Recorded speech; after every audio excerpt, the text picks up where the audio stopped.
Hey everybody, this is Cameron in the edit. Just wanted to give you a reminder, much like the past couple episodes, there's some discussion of sexual assault here. We kind of talk about what's happened in the game so far. That's going to be something that continues throughout the rest of the game. Just wanted to let you know, make sure everyone knows what's up. Thanks so much for listening to the show, and we hope you enjoy this episode.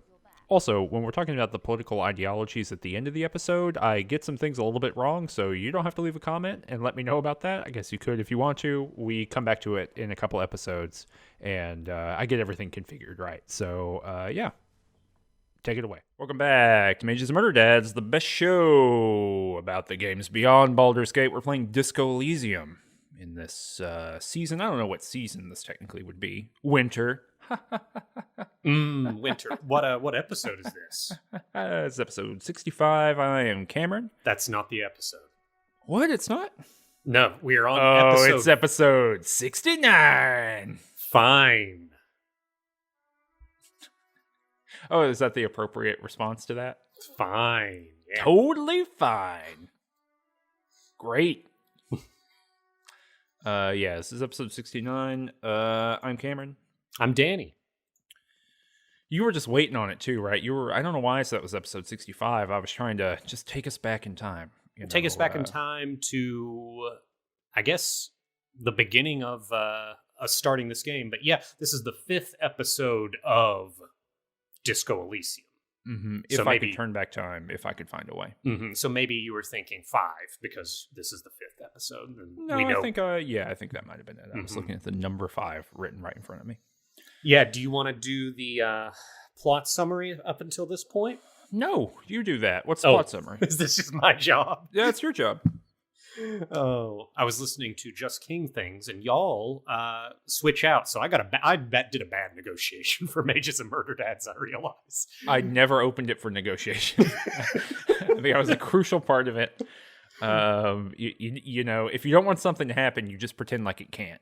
That's true. And that's what I'm doing here. Okay. We play a protagonist whose name we find out is Harry Dubois. We are a alcoholic jerk of a police officer who's lost his memory.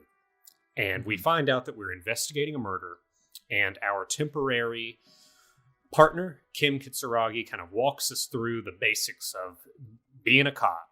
And the murder victim is hanging outside in a tree, and we cut him down and we do an autopsy, and we kind of figure some stuff out about the murder. We find out through a whole bunch of ways that this guy was a mercenary representing the Wild Pines Corporation, and he was sent here to kind of be the muscle for the corporation because there's a big old strike going on at the dockworkers union.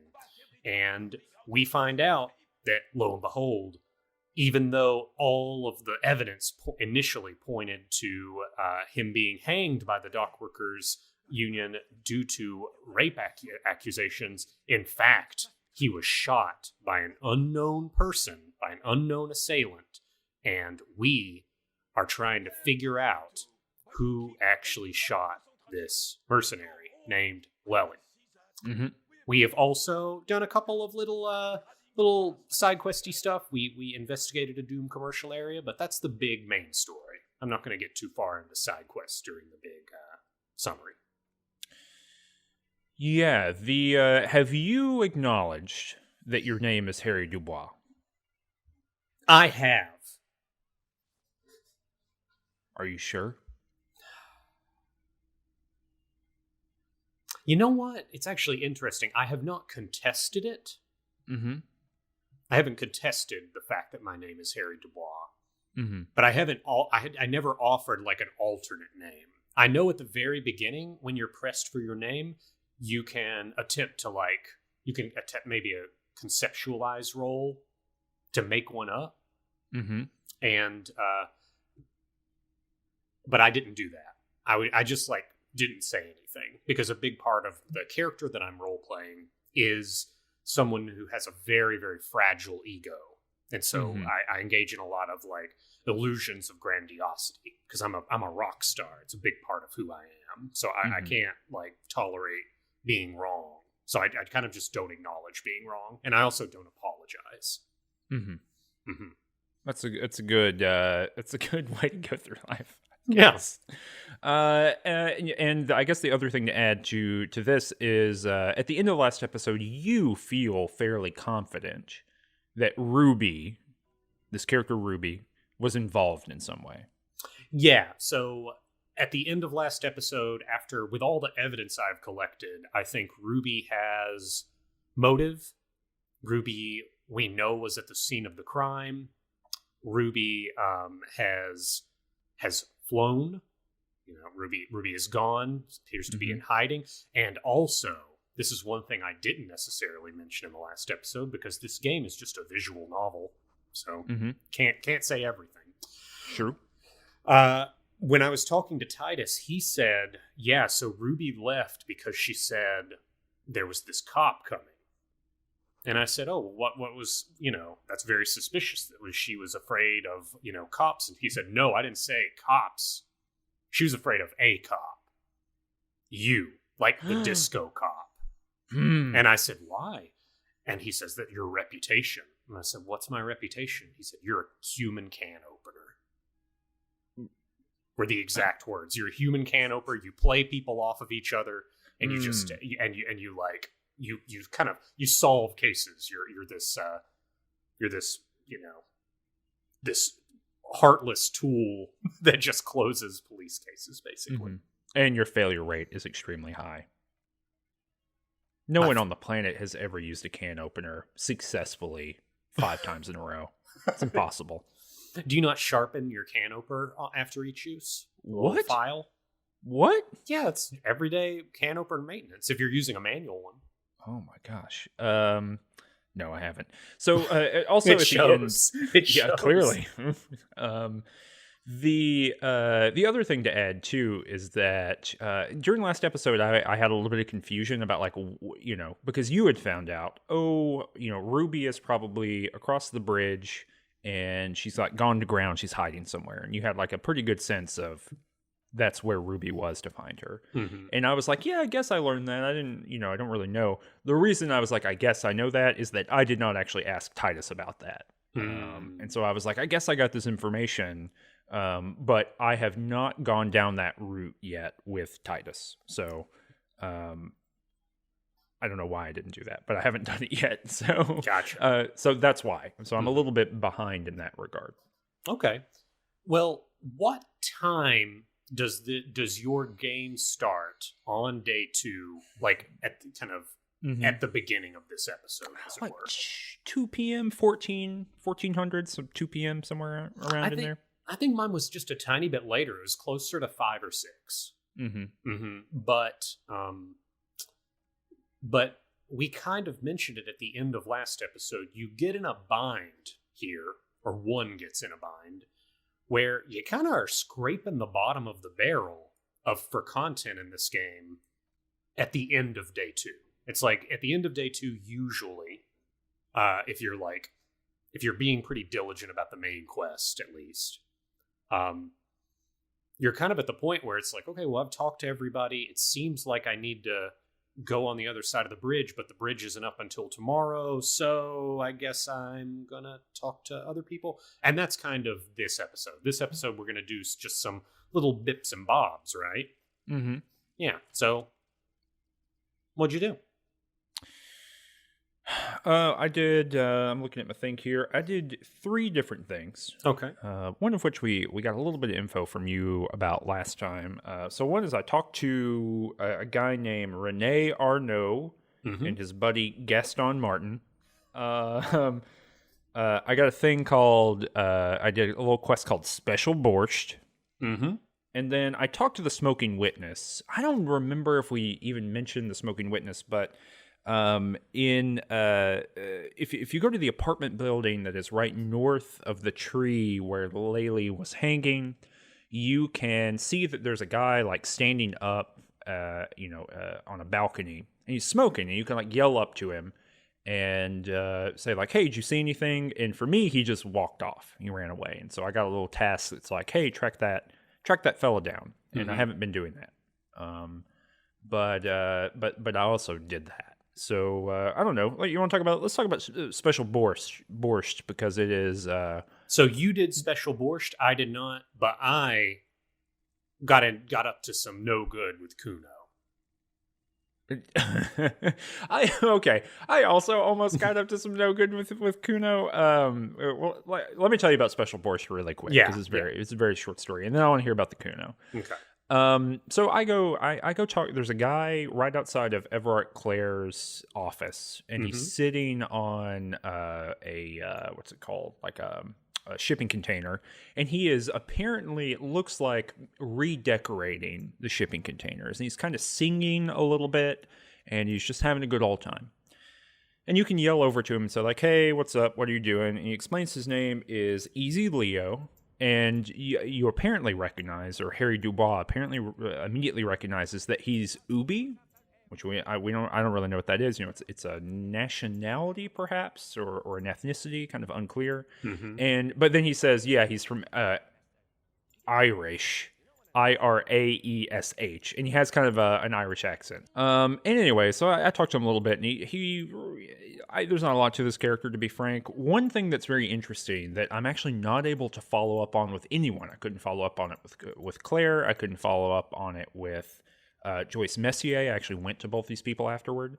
Is that Leo is taking all of the Wild Pines shipping containers and is repainting them and redecorating them to be Union shipping containers.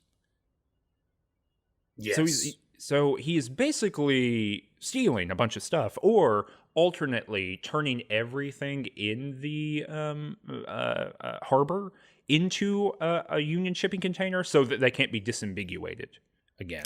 Yeah, I think that's the mildest explanation for it would just be, we are removing the logos and it's our logos because we're the ones that do the real work. So it could be purely symbolic, but I think your tact is right. Is that there's probably, knowing Claire, this probably has some true consequences materially. Oh yeah, absolutely. They are worse.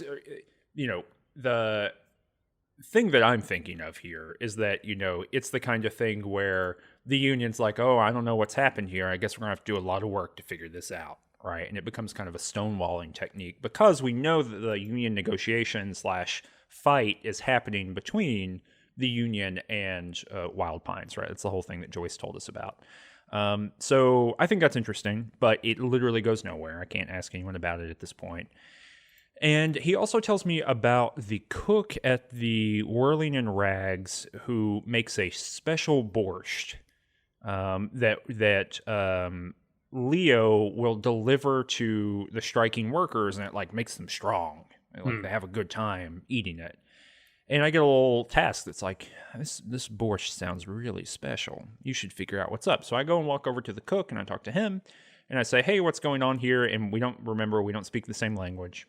Kim is not here. I don't have Kim Kitsuragi because he is taking Klasia to... For the rest of this episode, for the rest of the day, basically. For the rest of the day, yeah. I don't have Kim Kitsuragi with me. And so I have even fewer techniques of communication, I would say, between this character. Eventually, he's like, he says in kind of a very thick accent, more vodka. And so the implication is that the special borscht is just some food cooked in a lot of booze. Okay. And I said, you know what? I don't think you need more vodka. I don't think that's a good idea. And he's like a little bit disappointed, and then he like goes about his business. And that's the end of the task. Okay. Just a little story, really. A little story. Something interesting that I guess they're getting all the strikers boozed up every day, and that's a little bit of flavor for the world. Yeah, there are more than a few quests in this game. We call them quests because it's just hardwired, but these tasks. Mm-hmm. And I think some of the tasks do take on a real quest structure of like, you need to do some stuff, and ostensibly there's going to be a lot of experience or maybe like some item that you might get. Mm-hmm. But a lot of the tasks are just little stories. They're these little anecdotes in the game world that maybe tell you a little bit about the world or funny or something like that. Mm-hmm. Mm-hmm. Yeah, but that's one of them. Well, tell me about the Kuno. Well, I went and talked to Kuno really for the first time. I ignored him when we were extricating the corpse from the tree. Same for the most part. I've done a lot to ignore him. Mm-hmm. But anyway, I go and talk to him, and I start asking him several things. And at some point, and I was really just like, the few options that you have when you're talking to him are mostly just kind of talking about the murder scene. So I asked him, hey, who did you see here, etc. And there's this dynamic between Kuno and Kuno S that Kuno S kind of is, will interject occasionally and kind of bolster Kuno, give him some kind of encouragement. Yeah, hyping him up. Yeah. Kuno S is this like maybe equally aged or maybe a little bit younger. A little bit younger, yeah. Yeah, and she is, every time the Kuno is like making choices, she is always saying, do the worst thing. Sure. Get him, Kuno. At some point during the questioning, Kuno starts this bit where he starts shouting rape. Yes. This is a thing that happens in the game. So, yes. Kuno starts shouting, basically saying that he is in imminent danger. That you're doing it. That I am doing it. Help this cop. He's trying to rape me. Mm-hmm. Shouting it. I pass a passive legendary shivers test after he starts shouting it and there are like windows being opened. And this is the text. Windows are being opened. On Rue Saint-Cispar, people are turning their heads. An elderly woman puts down her grocery bags in front of the Fritz store and listens. Somewhere behind her, the gates of the industrial harbor are raised. On the catwalk above the shipping containers, a broad-shouldered man jerks his head up. That Kuno? Cop's getting killed out there. The tattooed Mesk next to him smiles. That's Kuno, all right. So Measurehead and Call Me Mañana are both reacting to the Kuno? Yeah, they're both like, oh man, Kuno's he's getting this guy. He's really roasting him over there. He's roasting him. And then immediately afterwards, I get a half-light passive check. Sometimes this happens where like you'll pick a dialogue option and you'll get 2 or even 3 passive checks will succeed, and you'll just get like input from your various abilities. And half-light, remember, is like the fight or flight response, right? Yeah. And it said, "Look at his shit-eating grin. He knows there's nothing you can do. He's bullying you, and you're helpless. Kill him. Kill him now. He won't see death coming." So one of my yes, one of my options is then physical instrument medium 10, shut him down. And I click that and I just punch him directly in the face. Well, this is an interesting moment of divergence. Because I have this exact same scenario, not the half-light check, but I'm talking to the Kuno. The reason I'm trying to talk to the Kuno is for something that we'll find out. I will talk about in just a bit. But I'm just talking to him, and he's doing this kind of thing where, he's yelling about the cop, he's getting him, all this kind of stuff. And then I get the same check, and I go to punch the Kuno, and I beef it. Oh, no. I just whiff and fall on the ground and start yelling about how I'm hurt. And I have to try not to cry in front of the Kuno, and he's just roasting me brutally as I'm like on the ground and saying to call an ambulance because I'm hurt. And you're alone. I'm alone. Kim's not even there to like help me out. So yeah, it's pretty embarrassing. So then I ran away from him after that. Oh God. So this is where my story ends, but yours, I'm assuming, keeps going. Yeah, and this is a red check. Which are relatively rare in the game, but it's basically like one and done. There is no turning back. And in the logic of this game, you basically earn Kuno's respect by doing this. It's really a strong statement. By punching him in the face. Oof. Yeah. By punching like a 12-year-old right in the face. Yes. This is a serious game, okay? Yeah. It's real. This is the real world. Okay. So anyway, after that point, you get into you get into a little dialogue tree with him where you can talk a little bit more about who he is, how he got his name, for example. Mm-hmm. And there is another check that is legendary. And it is a legendary empathy check, which my natural empathy is 1. Mm-hmm. And the empathy check is phrased, figure out what's going on with this kid. So I take a little break. I say, hey, I'll be back. I change my clothes up a little bit, put on a different jacket. Then I go to the pawn shop. There is a person who runs the pawn shop was a civil servant that was irradiated after a reactor meltdown. And he was prescribed this particular drug, anti-radiation drug, that he takes, for the rest of his life, but it has hallucinogenic properties. And I spotted it because my electrochemistry, noticed that he was taking this drug. So I asked him for it. And he asked if I had ever done it, and I said, oh yeah, I like it. So then I got that, and I took it, and it boosts your empathy. Okay. Mm-hmm. So I come back, and then I do the empathies check. And basically the empathy check is Kuno is under Kuno S's bad influence. She is the driving factor, even with his bit about saying that you were harming him. She's the reason why. If you want to get to know Kuno, you have to find a way to separate them. And then the check, even in a metagamey moment, is very explicit to be you can still mess this up, but you're close. Yeah, so this is so the first time I played the game, I went down this road, and this is exactly how far I got. And then I messed this up. So very, very curious about where this goes. So there are basically these tenets and talking with Kuno after this point. You can it's the Balthazar rules. You cannot tell him what to do. Wait, hold on. So are you telling me a Balthazar has finally met another Balthazar? I think so. Well, what happens? What happens when one Balthazar meets another? Weirdly enough, this is the second time in the show that Balthazar has met another Balthazar.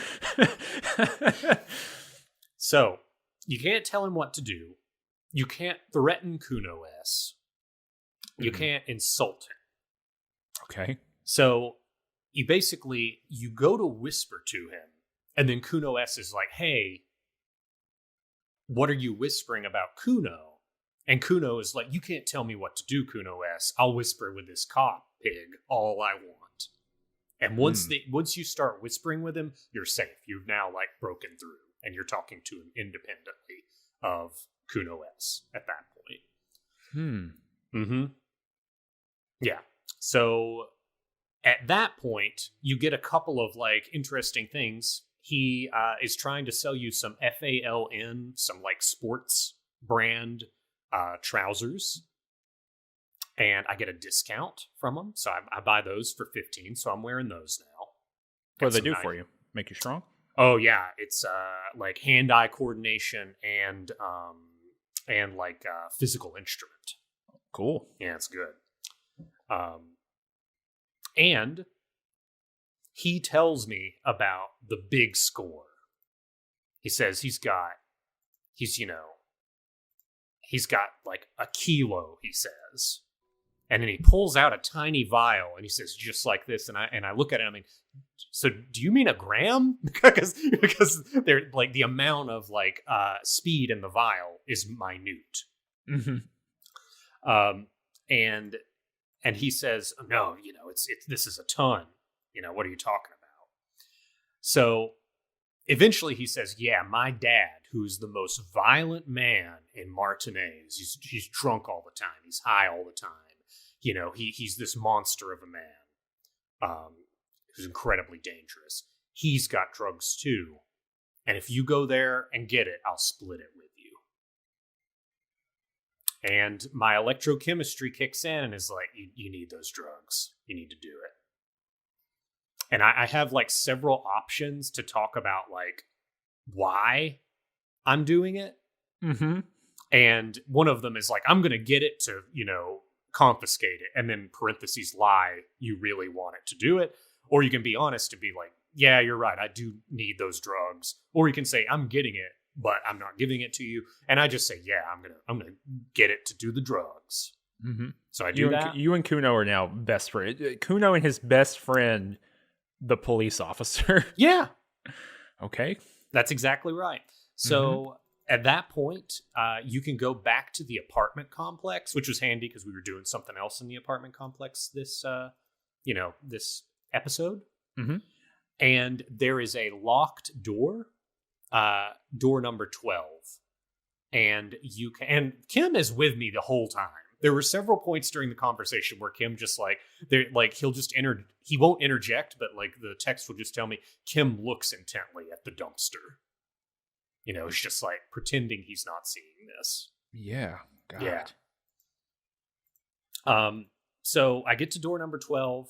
I can chop the chain open with the chain cutters, or open the lock with the chain cutters. I get inside and it appears to be empty. I do find a vial of speed, and then I creep into the other room, and there's several notices the game is giving me to warn me to you can stop right now. You don't have to go further. And eventually I pull away this blanket, and there's just a man there that is almost dead. He's barely breathing. And he's just this kind of testament to addiction there on the bed. And I can interact with him, and I pick the option where I whisper into his ear, "I've taken your speed, old man." So I do that, and then he murmurs something, and I can do a perception check to see what he murmurs. And at first, it's hard to hear what he says, but he says, "You stupid pig." Dang. And Kim's like, "Oh, I think he got you." and I think I take a morale damage after I hear him call me a pig, in his stupor. Mm-hmm. So then I can go back to Kuno, and I give him the vial, and he splits it, but the amount he gives me is equal. He kind of says in the dialogue, "Oh, but I'll give you a little bit more than half, but I don't lose anything." Mm-hmm. And yeah, so we're good. I did initially be like, I'm keeping it all. And the game warned me, hey, via Kuno, the game warned me, hey, if you do this, there's no going back. You're really gonna mess something up. And I decide, you know what? I don't think my character would withhold the speed from Kuno. Mm-hmm. So I split it with him, and that was the end of the task. Oh, there is one more thing. There's this weird conversation that I think I am just not equipped for that happens afterwards. And there are no passive checks that I succeed, or at least if they happen, I never saw them. Mm-hmm. And after the conversation, I can bring up and say, hey, I went into your apartment. And he's like, yeah, I know. There's several things in the apartment, like unpaid bills at the door. There's Kuno's homework on a desk that appears to be 2 years old. Mm-hmm. And I see that his name is spelled with a K at the beginning with 2 N's. It's a different spelling. Mm-hmm. And I can also talk about his dad. And I do talk about and I bring up the 2 other things, and he's like, yeah, we don't care. And I have these options of to say, hey, you need to get out of there. And I try it once, and there's just nothing happens. He's like, what are you talking about? And I bring up his dad, and he's like, yeah, he's so violent. And the only option that made sense to me to select is yeah, your dad isn't anything anymore. And so I think that if there were more checks, I think if I had more purple skills, I could imagine a big wall of text coming up of you can see in your mind's eye Kuno being abused his whole childhood. He's built his father up to be this monster, but in recent years, his father is barely able, to function. Mm-hmm. So even without that text, a very super sad and somber end to this thing. There is one shivers check that I succeed at the very end of it, where I imagine in my mind's eye, like the pipe system, the sewer system, 6 feet under Martinez, and I can picture two rolled up sleeping bags and maybe a flashlight, and intimating that, oh, this is where Kuno and Kuno S actually take shelter. I find out a little bit about the origin of Kuno S too, and that he just found her soaking wet like in a drain pipe one day. And he says, yeah, she's really messed up. Like, she's probably killed people. I would not doubt that she's killed pigs, he says. And he also, like, intimates, and this is something that was referenced, I can't remember, maybe talking with the die maker, but there are these broadcasts that are basically like snuff broadcasts. Yeah. She does talk about that. Over the frequencies, right? And Kim even interjected at the time. It was like, oh yeah, there's a whole other division that takes care of those snuff broadcasts. And Kuno says, oh yeah, Kuno S is obsessed with those particular snuff, like illegal snuff broadcasts. So, like, it's messed up. The whole, the top to bottom. There's nothing else to say. Yeah, it's kind of hard to know what to do with, right? Because on one hand, it's... I mean, maybe this is for you, right? Do you think this is effective? Like, what do you get out of this? Effective at what? Like, that's what I'm asking. I feel like I have to know the objective to know whether it was effective. Like, in terms of what it actually accomplished, irrespective of what they wanted it to accomplish. I don't know. I guess I'm saying, what does this produce in you, other than, or no, not other than anything. What does this produce in you as a, player? As a viewer, right? I mean, what do you think is being gone for here? Because there's one way of reading this that's just like, like almost like pure poverty porn, right? Yeah. Like, look at, one cannot turn away in this video game space of, this fictional, abused, drug addicted child who lives in a sewer. Like it's almost comical, mm-hmm. And it's like compiling all of these different things on top of one another, right? Mm-hmm. Does this make you? I don't know. I don't know. What does it do for me? Like I have a very cynical, I think, vibe about this, and I don't think that that's wrong. I think that here is my most generous take, and then I'll tell you just. I won't even begin with the most generous take. I don't think it quite works. But my most generous take is that there are a lot of characters in this game, including one that we're about to talk to literally next, mm-hmm. that represent a particular liberal point of view. Perhaps characters that kind of represent like the moral intern, this governing coalition, mm-hmm. Who seek stability above all else. Yeah.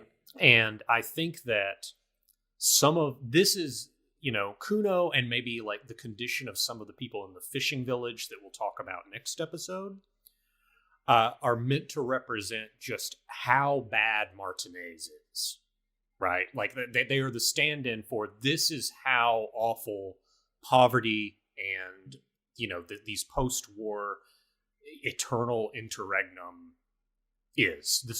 These are the conditions that this system has produced, mm-hmm. right? Yeah. If this is what success looks like, yeah, then mm-hmm. oh, buddy, yeah, yeah. I think that. But here's the thing. I think I just said if mm-hmm. dot. You have mm-hmm. to fill in the then, because I don't know if the game's going that far. I think the character can go that far at the character's own like choice, but. Yeah, I think that that's basically the only statement being made. It is just like, here are some examples of how messed up Martinez and Revachol is. Yeah. Period. Do with that what you will, as far as, that's the game's voice. Yep. No, I think that's right. I mean, that's the similar vibe. I get, obviously I've played this game beyond this existing playthrough that we're doing right now, and that's my similar vibe about the whole thing, is that the Kuno as a character runs into the brick wall of I don't know, like empathy in some ways, right? Like you have to feel sorry for the Kuno. Like at the end of the day, the position that you can inhabit, or it seems like the position you're intended to inhabit when looking at the Kuno is like, damn, isn't it bad that happened? And that to me doesn't feel, I mean, that to me is like, the core of liberalism in some ways, right? If only history had contingently worked out differently. But also that's, I guess, the kind of the core of the game in a lot of ways is that, we talked about this last time. The cynical nature of the game. Well, I think even when the game is not cynical, I think it still inhabits the spot, which is one, history could have worked out any other way and it didn't, right? Due to just the way things worked out. And two, history is always with us. That the conflict that created Martinez is not over. Yes, that it is a long division problem that will always have a remainder that can never be squared. Yeah. Mm-hmm. And, it's up to the full communism builder to resolve that. But yeah, I don't know. I think that in some ways, right, it's, quote unquote, good art, right, to end on an ambiguity of like, there's really nowhere we can take the Kuno. We can't fix the Kuno's life. Kim tells us that kind of thing repeatedly, right? That, look, we can only do so much. We can't recreate or, create a new world here. Mm-hmm. We're cops. We can only do so much. And so, I don't know. And maybe that I don't know and that unsettledness is a positive thing because 99% of the time, a video game would offer you a very clean solution here. Yes, I would say the vast majority of video games finds a character that wants to adopt. Right. Yeah, exactly. Yes. Yeah, that is a perfect, like, we would find a local, a boxing gym. Mm-hmm. And the Kuno would go there. And actually that's, built into the game, right? Because the dice maker explains to us that boxing gym had the opposite effect of what it was intended to do, because it was intended to take youth off the streets. And I think she just explains it made them good at fighting.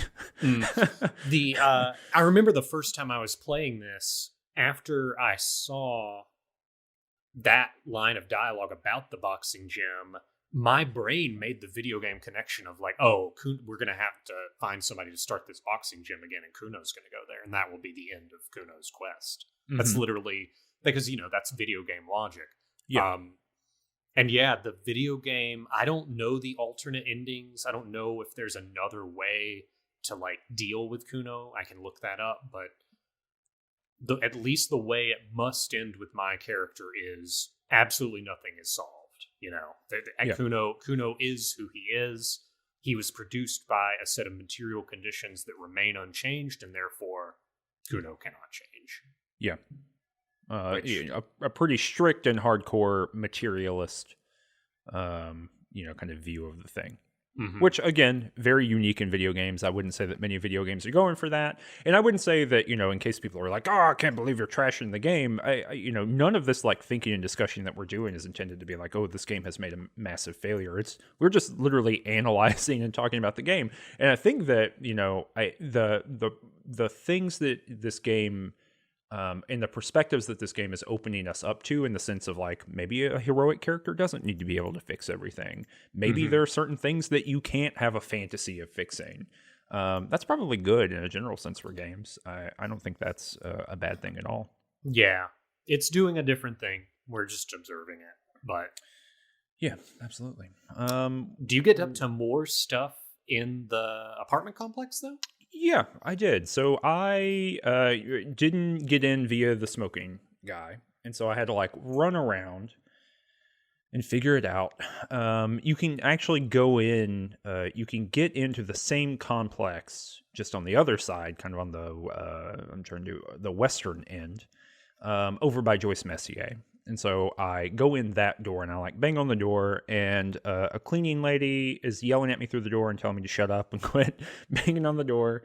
And I repeatedly just say like, I repeatedly say like, listen, I'm a police officer. You have to let me in. And she's like, I don't want to. People say this all the time. I'm not going to be responsible for people getting in this building. Yeah. And I'm like, no, I'm a police officer. You have to let me in. And I was like, I'm going to arrest you if you don't. And eventually she let me in. And I had to lie, too. I was like, I'll show you my badge. I've got it right here. That won't be a problem. And luckily she didn't care to see it. But she let me in. And basically, this is a very similar interior space to the Doomed Commercial District. In the sense of like, it's just, a bunch of rooms and you can kind of walk your way around. I would say about half of them are occupied in some form or capacity. And I literally, because Kim Kitsurugi's not with me, so I'm just doing whatever the hell I want. And a lot of that has to do with just kicking doors down and breaking into people's homes. And so one that I went into was a very small apartment, and the person who was in there was a communist. But they weren't there, right? They were not there. But there was a bust of a figure named Krasmazov. Yes. Mm-hmm. Yes. Kraz or Kraz? I don't know. Krasmazov he's Karl Marx. Yes, it's the bust looks like Karl Marx. Yeah, he's just Karl Marx. And I have something in my brain, in my thought cabinet, called Mazovian social economics. That's my communism thing. And so I kind of knew a little bit about it already.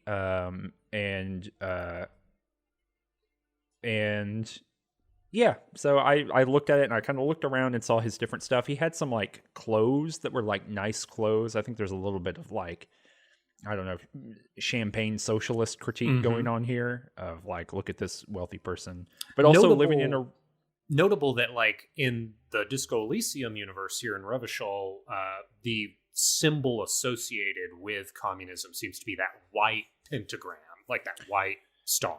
So white star with antlers, yeah. But anyway, so nice clothes, but very small apartment, and looks nice too. But yeah, absolutely. Something that's very interesting to me is that once the Disco Elysium Final Cut was announced the other day, they also announced a merch store, and the merch store has a whole bunch of merch you can buy that has the white star and the antlers on it. So you can buy a T-shirt with that on it now if you want. Are you gonna wear that T-shirt? No, I'm not. I'm not really a video game T-shirt guy. What if your partner gets you that for Christmas? She would not do that. Would you wear it to be polite? No. Dang. That's not me. That's not. I'm not a wear clothes you bought me to be polite kind of guy. That's not me. Y'all heard it. Sorry. There was a big conspiracy on the the Range Touch Discord that you're not in. Oh, I see. The other one, just where we only talk about you. There's only one channel. And the clothes that I'm wearing and why I would wear them and what the logic and my disposition toward gifts. Yes. Important for the Secret Santa. Well, very, very important. The gift exchange, I think you mean. There you go. I'm trying to look here for other stuff. I had another check that happens here. Oh, okay. Yeah. So I looked at the statue of Mazov, but then I came out. I didn't really have much to do. And when I walked by, there was a painting on the wall. Someone had stenciled on the wall the star and antlers, and I was able to look at it and I recognized it. Of course, as the kind of communism symbol.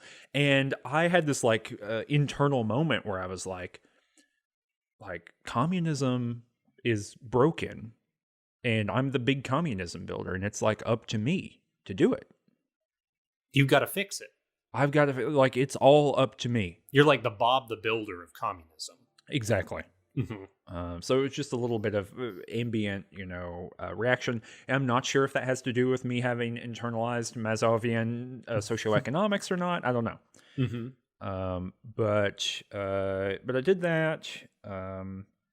Kind of walked around a little bit too. I knocked on other people's doors, but I couldn't open any other doors. And I eventually made my way up to the smoking man's apartment. Yeah. Interesting. You're going to talk to him without Kim. Yep, no Kim. That's going to be interesting. Why is that? I don't know. I had several, when he left, he kind of says, hey, my Sunday friend is here. Mm-hmm. And he mentioned in the first conversation with him that, he was with his Sunday friend when the man was hanged. He did not tell me that. Oh, interesting. Oh, so we had think different first conversations then. Yeah, I think when I had a conversation with him, I was like, hey, you. And he just walked away. Oh, wow. Yeah. I had a very brief conversation where I determined that he and his Sunday friend were here on the night of the murder, which is why I was following up with him. I think I just knew that, or just assumed that they had information. Mm-hmm. Yeah. So anyway, he briefly says, hey, my Sunday friend's inside my room, but I've got to get going. And I say something like, oh, there's just something different about you. And I got a shivers here. Okay. Or maybe a half light. Did you get this? It depends on what it is. Go and tell me. It's like it's something to the effect of a man comes out of a smoky bar or a club, yeah, yes, with on kind of heels. high heels, and he Yeah. feels like the air around him, and he's also under the influence of some chemicals. Yeah, you feel it surge through his body. Yes. Yeah. And so we get a sense that like he's going to the city and or to a more populated part of the city, I guess, and is going to like be part of the nightlife there. Yes. But anyway, so I say, oh, there's just something different about you. And he says, oh, well, I'm about to leave. I'm sorry. And there were several like mundane conversation options to like say goodbye to him. Mm-hmm. And the one I picked was, well, just please, promise me that I'll see you again. And Kim is just like laughing. He's like barely holding back a laugh. And you can ask him to be like, hey, what's the deal with that guy? And Kim's like, I'm no comment. Mm-hmm. So anyway, what I didn't get access to when I was talking to him was apparently there is a different dialogue option that I could have chosen that would have tested my like composure, which I'm sure I would have succeeded because it's pretty decent. Mm-hmm. And if you do that, you realize that this man is gay. That is literally all it is about. It's about like discerning the orientation of the smoking man. Mm-hmm. And apparently, if you do that, you get a thought about gayness, like in your thought cabinet that you can research. Mm-hmm. And the reward for doing so is you can then talk to Kim about Kim's sexuality. Dang. Yeah. You really missed out.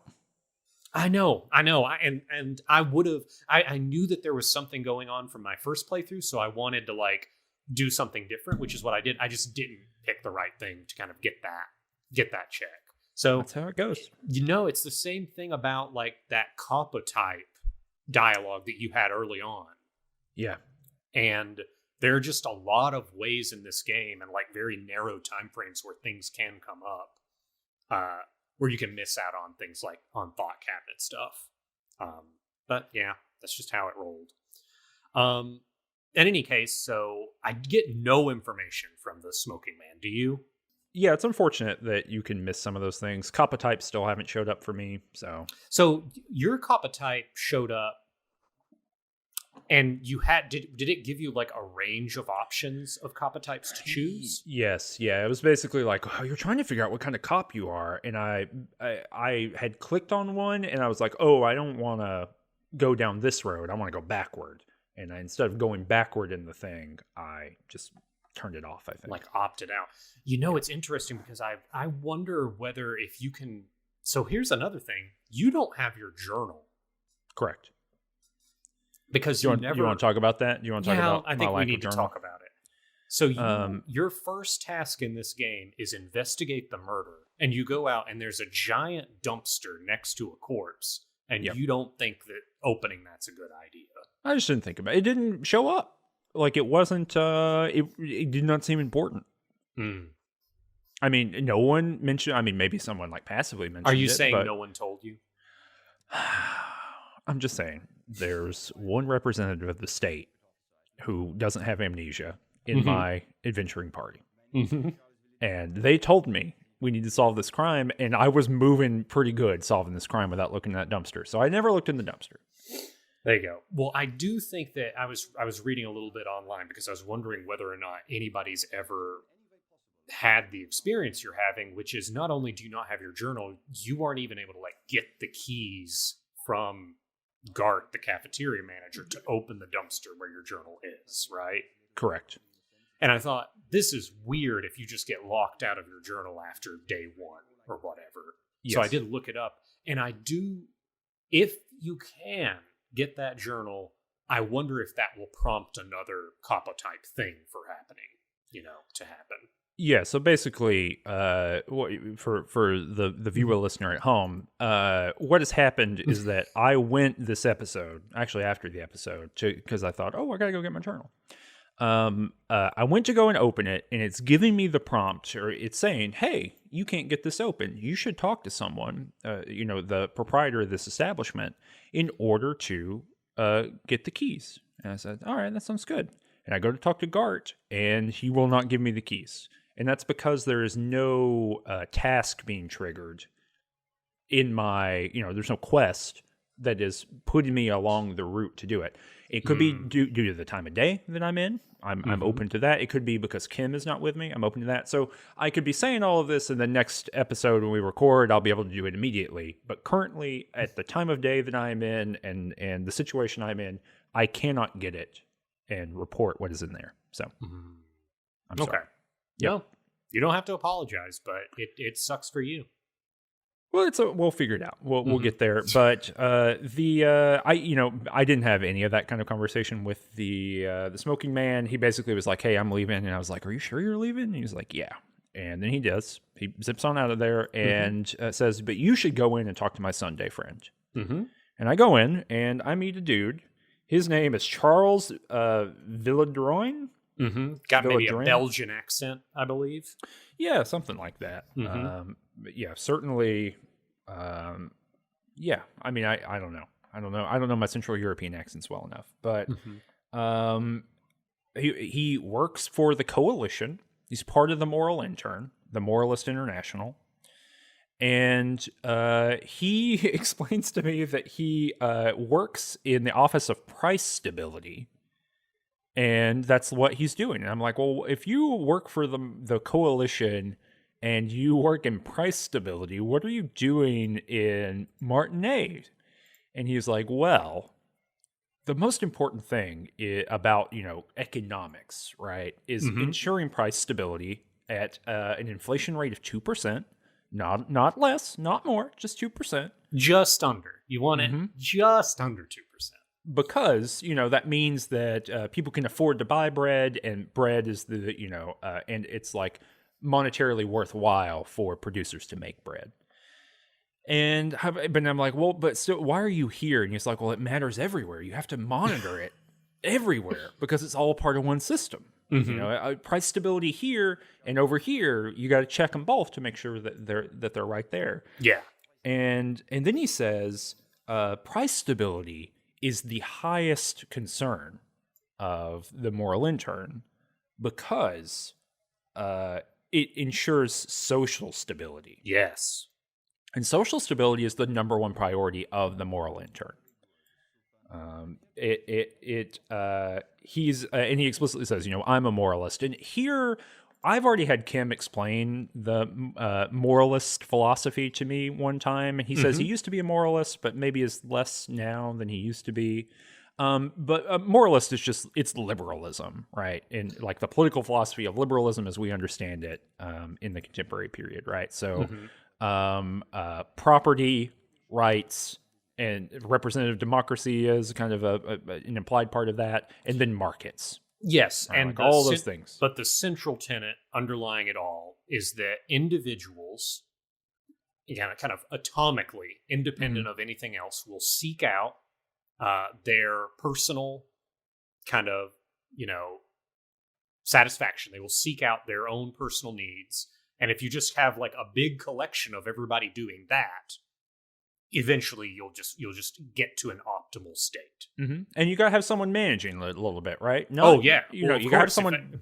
If I'm interfering with those other atoms in some way, if I'm trying to control a market so that even though people want to produce or demand one thing, if I want to do any of that, it'll mess up the whole system. It'll create instability. Mm-hmm. And that is the kind of logic of the moral intern, right? Mm-hmm. Like that's what it does. It it backs the market in some way. Mm-hmm.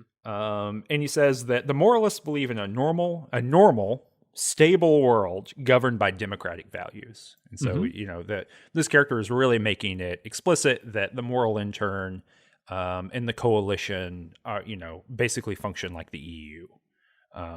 They are a projection mechanism for these things, for these values, and they are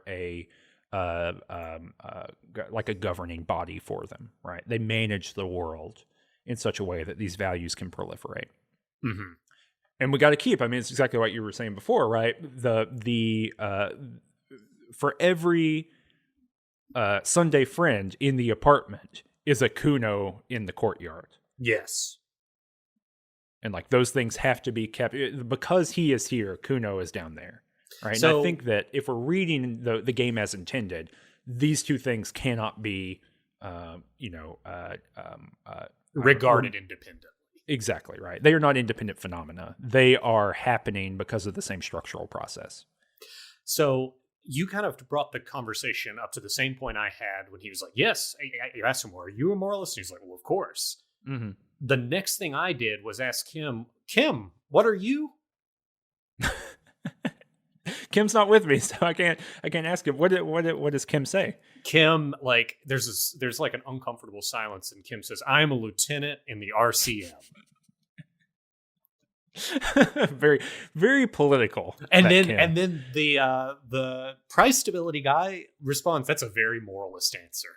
Mm-hmm. Yeah, I am my job. Mm-hmm.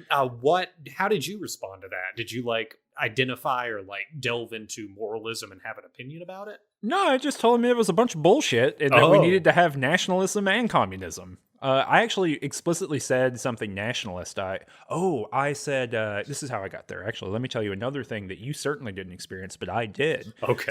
So I said, "Oh, you work for the moral intern, huh?" And you said, "Yeah, of course." And I said, "Wow, would you be interested in a corporate spy by any chance?" Dang.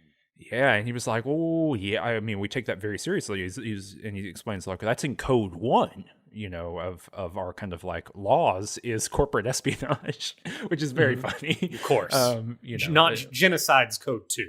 Yeah, exactly. Basically, the interference with the market and interference with business is their number one priority. But anyway, so we kind of go down this road, and I was like, "Yeah, her name is Klasia. She is at the station, and she is, I have it on good authority that she has done this." And he was like, "Oh, I really appreciate that. I'm going to handle it." And the game even explicitly says, "Look, there's no going back from this. If you turn her into this guy, what might have happened to her is definitely going to happen. She something bad's going to happen to Klasia." So I get, I'm playing the cop, right? And so I go all the way to the bone, and I tell him. But the interesting thing about it is that he says, that's a good thing that you did, for the moral intern, for the betterment of the coalition. And I said, I didn't do it for the coalition. I did it for Revachol, because I'm a nationalist, right? So I did it for Revachol. And he says, okay, what did you say? He asked for a clarification. And I said, I did it for Revachol, you frog eater.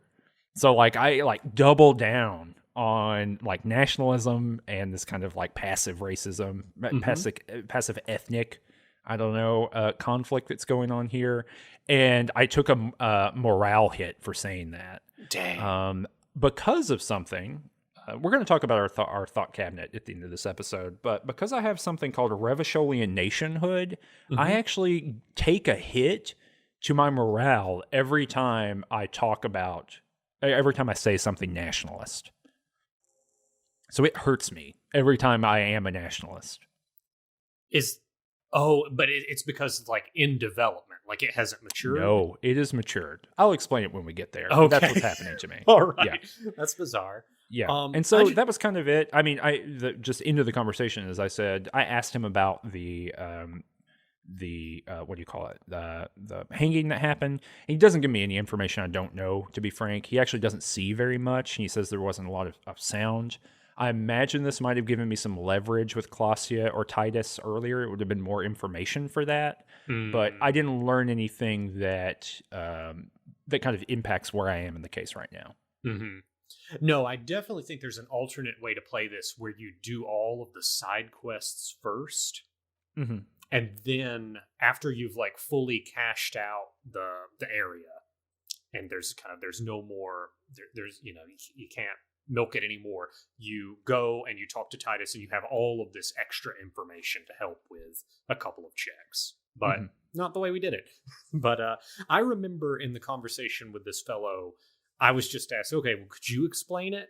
Could you explain like what moralism is? And he kind of talks about it and he says, well, what do you think? And there are all the little pieces of the ideological buffet available to me.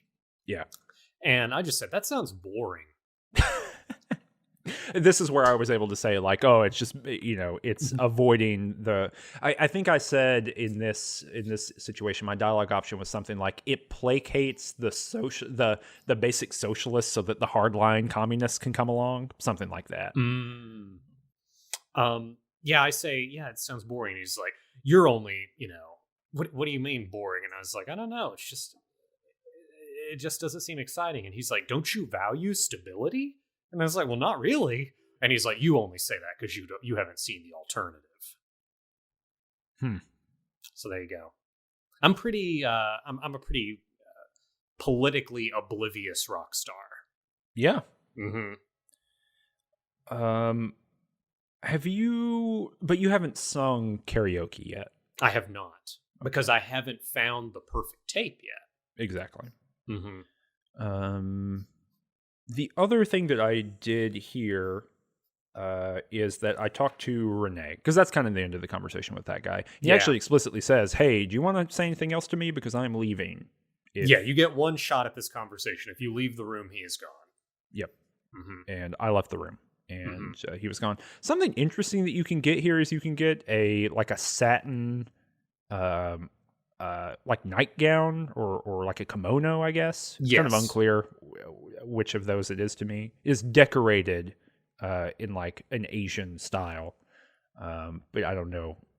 The moral intern guy actually says that it's he finds it like lightly offensive or something. And it's a little culturally offensive, he says. It's very interesting because the item description of that, which I wore for a little bit because the stats were lining up with what I wanted to do. The item description like explicitly says, yeah, a lot of people think this is culturally offensive. And then the next clause is, but to be honest, most Soleils don't have an opinion about it. So the game is making a very clear like statement that the game itself regards a lot of discourse around like cultural appropriation and clothing as in some way invalid, as if like, well, the game's statement is, oh, the proposed victims of this don't actually care. Yeah. And there's also kind of like a hat here too. Yes. Which like it just in a complete red herring gives +1 to logic, and like the justification for +1 to logic is, well, this is incredibly logical to wear. Great. It's literally a sarcasm bonus. There's a lot of this in this game. But that's all you can really do here. And then I went and talked to Renee, who you've already talked to. He's playing Petanque, and with his buddy Gaston, and kind of the similar stuff to what you talked about in the last episode. Although I didn't actually get his kind of war hero story. You had to do like a composure test and kind of analyze, what makes this guy stand up so straight and tall? And that's when you notice his medals, and you can ask about the medals. Gotcha. Actually, the part about this Well, I guess let me say the part that like actually matters. So he really is just here, I think, as a figure to like fill out the history of the region. If you haven't found that otherwise, because exactly as you were saying last time, it kind of tells you extensively about the suzerainty that existed before the revolution. He fought against the communists in the war. And he's really pissed off that the coalition came in and kind of defeated them and defeated all their work, in order to be occupied. I mean, he is also a nationalist. Mm-hmm. And so we have that kind of conversation. He fills in a lot of information. He tells me about the Philippe, the suzerain that is in the exploded statue, over on the right of the screen on the eastern side of the map. And he tells me explicitly that suzerainty was defined by cocaine usage that allowed Philippe to like access higher realms. Yeah, and completely straight-faced. He is completely down with, because, if the king does it, it's moral. Mm-hmm. Well, and then, but what I really loved about it, this like extra bit of writing here, is that he calls it regnum cocainum. Yes, which I thought was really great. But exactly as you're saying, right? As like a political theory, like it's something that is beneficial and useful. And I was able to say, like, I don't know if doing cocaine's good for you. I'm playing that kind of cop. Not a lot interesting here. Other than this, I mean, this is one of the places where what I was talking about earlier, where the idea that history is not over, right? These conflicts have not ended. This history of conflict is with us in every single moment. He is the person who works in the guard tower that we were able to explore a little bit on the harbor wall. Mm-hmm. And the reason what I learned is that the reason he works there is that he is a decorated war hero, and Everett Clare thought it was bad optics, basically, for a war hero to be collecting trash. Yes. To make, collecting cans and bottles to like make ends meet, because he can't live off of the pension that he gets from, having served in the war. And so he's got this like honorary position, and you can have like real responses to this. And, I'm carrying my plastic bag around all the time, and I just chose the option that was like, there's nothing wrong with collecting trash. No shame in that. That's what I do. And they're both like, yeah, that's not the point. That's not what we were saying. But you can get the sense of like, the people who were, lived under the suzerain and fought for it, they're still here. The communists, they're still here in different forms, right? Just like that. They're still here, but not. I think that the implication is not in the same way. There are communists ideologically, but as far as like the soldiers that fought in the war, they were executed. Yes, 100%. Yeah. More what I mean by that, right, is that all these things are still kicking around, right? Yes. And we learned from someone this episode that the communards never surrendered. They never lost. Yes. I think it actually might have been from Renee here, right? But but they just morphed into part of this governmental structure. And, when we learned about the RCM from Kim earlier in the game, he says that explicitly, right? Or I had a thought that was about how there's a debate about whether the moral intern, whether the coalition or the communards invented the RCM, and that's like, you take a position on that as a police officer. So, there's this kind of idea that if you haven't picked it up already, that you really get clearly from Renee that all the pieces of the conflict that was live at that earlier point, all the pieces are still kicking around, and there's that they are constantly having an impact on the present. Yes. The other thing I was able to do here was show them the gun that I found in the basement of the Doom commercial area, and they're like, "Look, this thing would never fire, but yeah, absolutely, everyone had some stashed weaponry back then." Whether you were a communist or a royalist. So, this stuff's still kicking around. Probably not a lot of it's going to be useful, though. But, and I haven't had the ability to think about that yet, but obviously this ties into our case. Yes. That we know that there are lots of weapons just hanging out in Martinez. Mm-hmm. You, on your playthrough, you don't necessarily have insight as to the kind of weapon or bullet that was used to kill the victim yet, right? No, I have no idea. Yeah. I guess I could call on the radio. That would be interesting. Maybe next episode you can give the radio a call, because they do have the corpse, right? Yeah. Mm-hmm. That'd be interesting. Well, I don't have the car right now, so I can't do it. I gotta wait till Kim gets back. Yeah. Yep. Interesting. Mm-hmm. Kim's left you twice. Yeah. Every day. Real different experience, where otherwise Kim's just following me around as I break into people's houses to like get kids speed. It's wild. And here's the thing, I knew that I could like go to my room, and if you go in your room after 9, Kim's like good night, and you can like do stuff without him.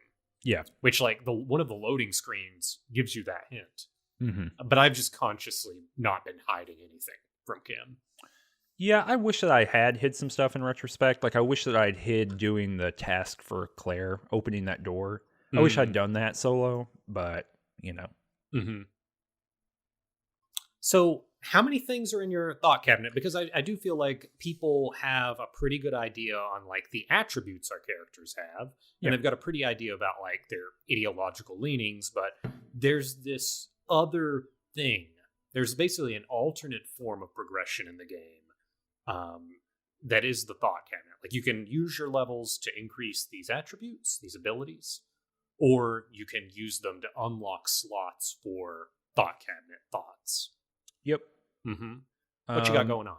So I've got, I don't think, this is not, in order of when I got them, but this is the order I wrote them down. I have date of birth generator. Mm-hmm. I wondered when I was born. Yeah. I am 44 years old. Just Mm-hmm. FYI. I was born in the last year of the commune. And yeah, so it gives me, it increases my learning cap for logic. Mm-hmm. And it gave me -1 difficulty for all physique passives, apparently. I'm looking at the Disco Elysium wiki for these. But yeah, so I've got that. So I know when I was born. I have, and I've forgotten a couple things too. So I got rid of my feminist agenda to make some room for something else. Oh, interesting. Yeah. I'm forgetting things occasionally. I have Lonesome Long Way Home. I got this because I think I was just like trying to think about when I was like where I am from. Yes. Like where am I from? I have amnesia. It gave me a learning cap increase for perception, and if I use speed, I can get more psychic ability, more purple. Mm-hmm. But I don't use speed, so it doesn't help me in any way. There you go. Increases the cap. That's all. Yep. So I live somewhere called 11 Voyager Road, or I used to live somewhere there. You no longer live there. Those times are gone, and so are those people. Why did you come here? Why are you still here? And where's the dealer? You have to go back to work. That's all you have now. So this thought, in its kind of completion, is leading you right back down the road of like, I think I should probably do some drugs. I've got Revacholian nationhood. I want to read this whole thing because it's quite interesting, right? So this is like pretty explicitly just fascism, right? This is the problem. So every thought in the thought catalog has a problem. This is the thing you're thinking about, and then it has a solution. This is where you've landed. Yes, and each one has a research time where basically you have to turn it on, and it's active, and you don't get the solution until the research time elapses. Exactly. So here's the problem. They fucked this place. Revachol is in ruins. Some racial slurs. They fucked it. Iranians, liberals, and Vespertine moneylenders too. They're all socialists, especially the women. And another racial slur. You only have a vague idea of what this means, but it's clear that a good, strong state must be erected upon the ruins. If any of us are to have a future, the shadowy outlines of the state start forming every time you close your eyes. Right, so there's this idea that I'm thinking about the idea of a fascist nationhood. I mean, explicitly an ethno-nationalism. Solution. The Revacholian state will be a serene place. Parentheses, you should get a drink. A beautiful, serene place of mystery and peace. It will not be a place for women to infect with their frailty and hysterics, or where the Simonese will be allowed to wear their pants around their ankles. So, I mean, think about that. All of that will go. Parentheses, once you get a drink. The socialist professors of the École Supérieure will be fired. The editors of the Trompe Le Monde will have to beg in the streets. You'll pour your beer into their begging hats and laugh. Open parentheses, you should get a beer. Close parentheses. And so the idea here, right, is like I have like these, racist lorry driver thoughts in my head. And my solution is like this pure, flat, fascist nationalist state. That machismo, populist, because you're talking about like intellectuals and media types being swept aside. And racist. Right? And racist, explicitly, right? I mean, this the Simonese are associated with like anti-black racism here repeatedly. And, obviously this wear their pants around their ankles thing is some horse shit you hear from white supremacists all the time now in our world. So there's a very direct linkage being given here. But what I find so interesting about it is, obviously the solution here is like, yes, the evil utopia, right? But the completion bonus, right? Alcohol gives me 2 physical. So alcohol makes me stronger. And nationalist dialogue options damage me 1 morale every time I take them. And I don't know what to do with that. So it's basically alcohol gives you back morale. No, it makes me stronger. This doesn't make sense. Well, I think that makes sense, right? Because like I am because FYS is physical, right? Yes. Yeah, okay. I think that makes sense because the solution here is like I am burying myself in alcohol, drowning in alcohol in order to facilitate this like utopian vision of the world to come where like I will be perfect and everyone else is bad, right? But the part that doesn't make sense is if you are a fascist, why does it hurt your morale to espouse fascism?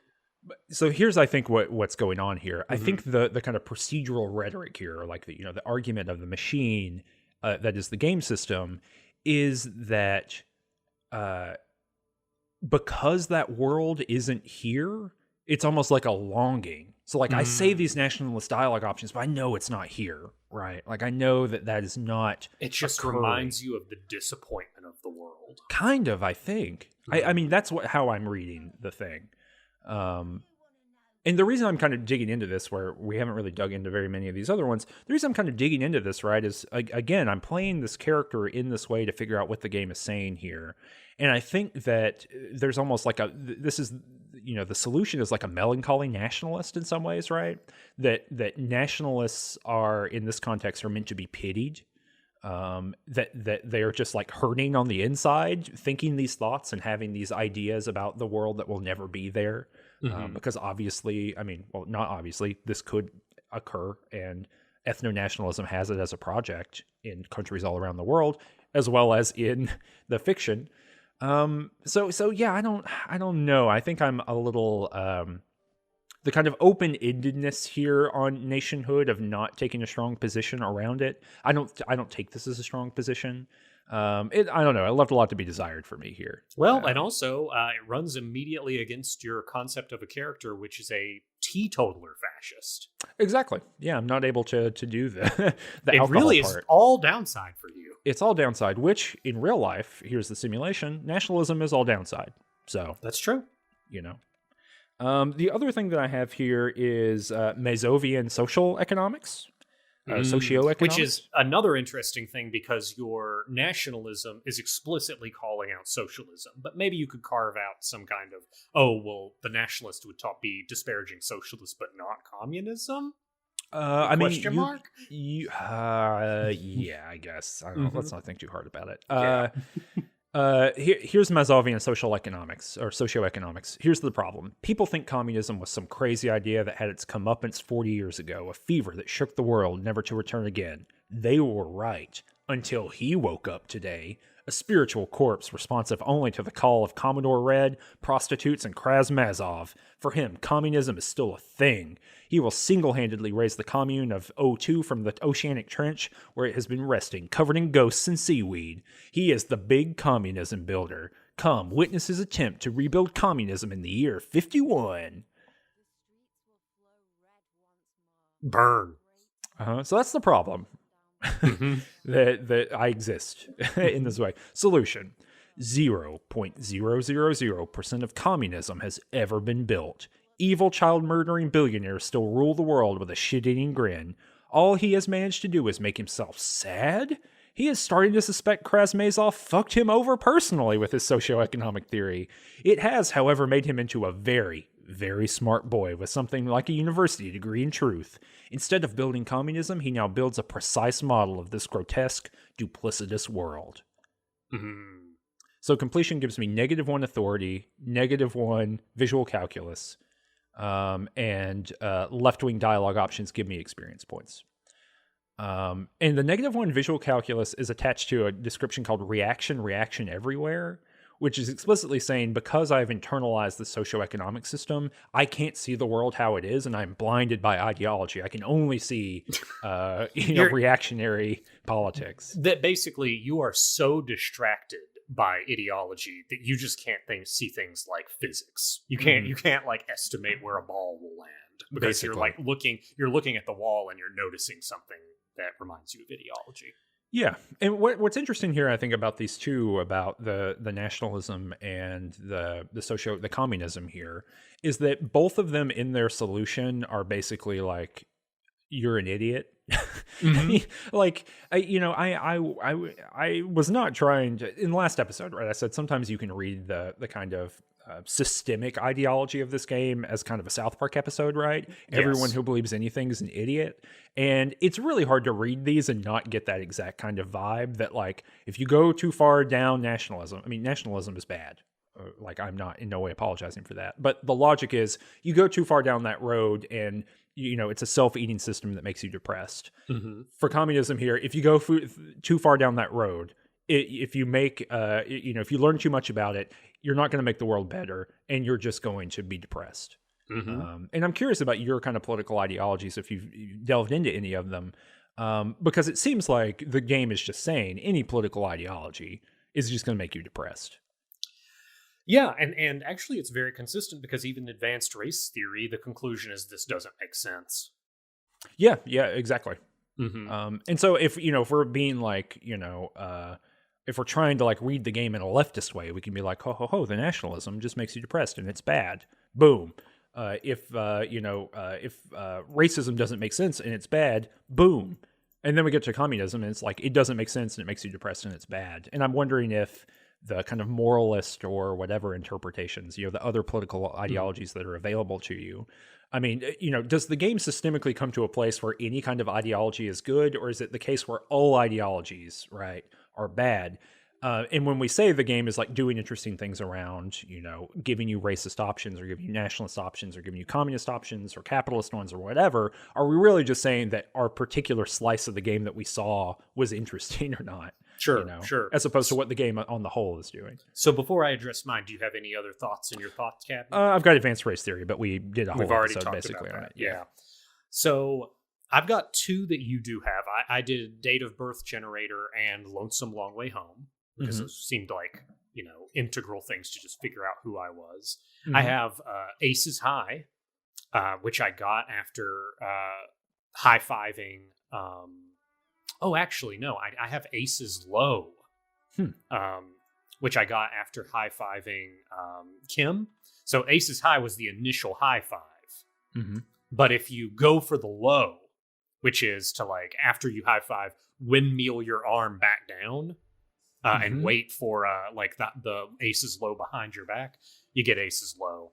And that was just me kind of, thinking about that tradition and how it was used in the Civil War, and it saw use among like airship pilots, right? And the solution was like, hey, maybe you should ask him about like the cargo pants and his like bomber jacket. And the completion was +2 empathy with Kim and +1 esprit de corps. I got Bankruptcy sequence from the mega rich light bending guy. And the problem was business loves silence. The second loudest sound in the world, eclipsed only by the collective screams of market crash victims. So let me whisper to you. Do you feel the veil of the sun god slipping? Are the better days gone? Are we entering bankruptcy? Is the company going to go down and leave you in the gutter with the rest of the dredges delivering parcels for soup money? You need to crisis manage your way out of this. And I got this problem specifically because I pitched him an idea. I had no idea what to pitch him, so I was just like, you need to invest in the RCM. And he shot me down. And so, like, this problem pops up. Solution, it's easy. You just need to move on. Like a plague of locusts. Like a fucking plague. Failure is a core tenet of liberalism. When life closes a door, it opens a window. And if the fall is too steep, use the fire exit. Run to the roof. You always have that air shop in the dock. The most important thing is to keep moving. Keep dreaming. The auditors cannot get to you if you keep running. Very, very fast from one fuck up to the next. And that is the one that gives me permanently -1, or no, it gave me -1 empathy while I was researching it, just because I was so, inward turned, thinking about catastrophe. And on completion, every time I fail a white check, I get the +1 money real. So that's kind of a political one, right? Yeah. And it is just like this. It is a political one that is also, it's not you adopting the moral intern or moralism or liberalism, right? It is just like, it's much more about like the practical application of it. Yeah, it's kind of like Success Fail, right? Like all these books written by people would be like, the top way to succeed is to fail hard and fail often. Yeah, it's what Lazzarato calls a homo economicus, right? The idea that like the existence of the human is just this economic function. And so this is like a survival guide for being like a cool capitalist dude. I don't know, but written in such a way that you're a fucking plague. Yes. Interesting. It's kind of, you basically, it is this, the initial thought is, oh my God, bankruptcy has come, financial disaster has come. And like the conclusion after you think of it is, you just need to become the disaster, right? Yeah. I have another one. I had a cool moment with one of the the guy who started selling stuff out of his lorry. Like Seeley, I think is his name. Yeah, I believe so. And Sealing. And I had a moment with him where I was like, haha, and I gave him the finger pistols. And I had a thought cabinet for finger pistols, and now I've got finger pistols. What do they do? Snap, snap, baby. Turns out guns aren't that much for protecting as they are for attacking people. If you want to protect people, really work for them. You have to whip out your signature dual 9mm Villiers finger pistols. Who needs a real gun anyway? That conversation you just had, it would have gone better if you just snapped those bad boys out at them. Note, 9mm dual finger pistols do not count for an actual weapon in a gunfight. That's it. That's okay. That's fun. Empty hand slots give suggestion +1. So like, if I don't have anything in my hands and I can finger pistol people, I get that. Then I have my Kappa type, which is some kind of superstar. Gotcha. The solution was good. It says, they say the world isn't ready for a rock and roll cop. No one wants their state monopoly on violence to be mixed with celebrity worship. They, quote, claim to know, unquote, it would be dangerous for detectives to rise to the ranks of demigods and have sexual encounters with barely legal cover girls. It would be insane, they say. To all this you say, fuck off and die, in a cool voice. You people have no idea how good these cops are going to get. They're going to crack 20 cases a day. In the future, cops will be like astrophysicists, or prime ministers, or prophets, and you're the first one. And I have -1 logic due to self-delusion. And a bunch of learning caps got increased. Huh. Yeah. Interesting. I'm just a drug-using cop. Yeah. This is what this is. I also got one called the Jamrock Shuffle because I kept opening things, and the Jamrock Shuffle is Kim talks to me about it, and he says, yeah, people from your district have this weird tendency to like meander around a room, going immediately to containers and looking in them. So it's, a little tongue-in-cheek direct reference to like you're in a game, and it just makes it so that when you open containers, you get slightly more loot, like slightly more money. And the final one is the Precarious world that I talked about last time, which was, thinking about these die that I was holding. And the problem was kind of the idea of, oh my God, where everything stands on a knife's edge. And the solution was just to come to the realization that, no, you still have to struggle. You still have to fight. The only way is to load the dice, is to keep fighting and persevere in spite of the odds. And that completion, I think you looked at it but didn't tell me, it says critical success and failure thresholds are lowered by 1. Yes, I did. Which I guess means a critical success is like on any task you have at minimum a 3% chance of succeeding if you roll double 6s, because every roll in the game is 2d6. Yeah, I'm assuming so. Yeah, and it even when you do a skill check, the impression of 2 die will like be faintly visible on the screen. So now I should get critical successes on either a natural 12 or a natural 11. Cool. Yeah. So I think the only real political one here being the bankruptcy sequence that I have. Yeah, it's interesting that you can, and maybe it's just because you are kind of purposefully ignoring any moment where you could be like interpolated politically. Right? I am. Where a political ideology could claim you. You're like, no, I'm not going to do it. I refuse to even be named. Yeah, the once you get a journal, you kind of get your stats to the side of the screen of the tasks screen, and for example, it's got a grouping of 4: Superstar Cop, Apocalypse Cop, Sorry Cop, and Boring Cop, which appear to be some of the coppa types. I have 9 Superstar Cop points, but only 1 Apocalypse Cop point, based on my responses. Communist, Fascist, Ultra Liberal, and Moralist appears to be 2, 1, 2, 2, so very even. I wonder what their ultra liberal versus moralist. I wonder what's going on there. I think ultra liberal in this is like a libertarian. So pure extract as much money as possible. Moralist in this game would be, oh well, it needs to be regulated. So if you were like, oh well, you should redistribute that wealth. No, I think a moralist in this case is like the light bending guy. The ultra liberal is like a hyper hustler. Okay. I think. I don't think there's any. I don't think there's there's an implicit ideology in this game of the welfare state, like a classic European welfare state kind of ideal. But I don't think it's a political ideology.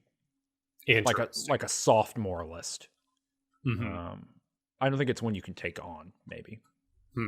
Unless I could be I don't know, maybe earlier in the game I could have been like, Kim, are you a moralist? I think I'm a moralist too. I am one. But I'm looking through the thought cabinet stuff for what the other political things are, and I don't see that. But I'm also just kind of scrolling through it. So interesting. So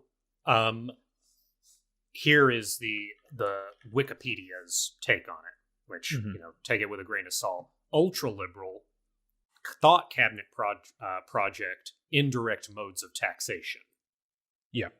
Moralism, kingdom of conscience. Yeah. Yeah, I'm looking at that So right now. moralism, yeah. Ultra-liberal representatives, Joyce Messier and the mega-rich lightbending guy are like ultra-liberals. Moralism, they're putting Kim Kitsuragi in there. So we haven't talked about Dolores Dei yet on the show, have we? She hasn't really come up for me.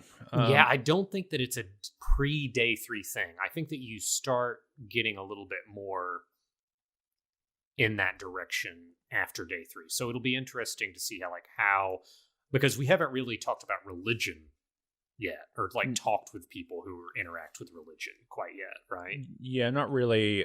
Kim told me about Dolores Dei and about, because that's what, the moral intern is the Moralist International. Moralists are adherents to the beliefs of Dolores Dei.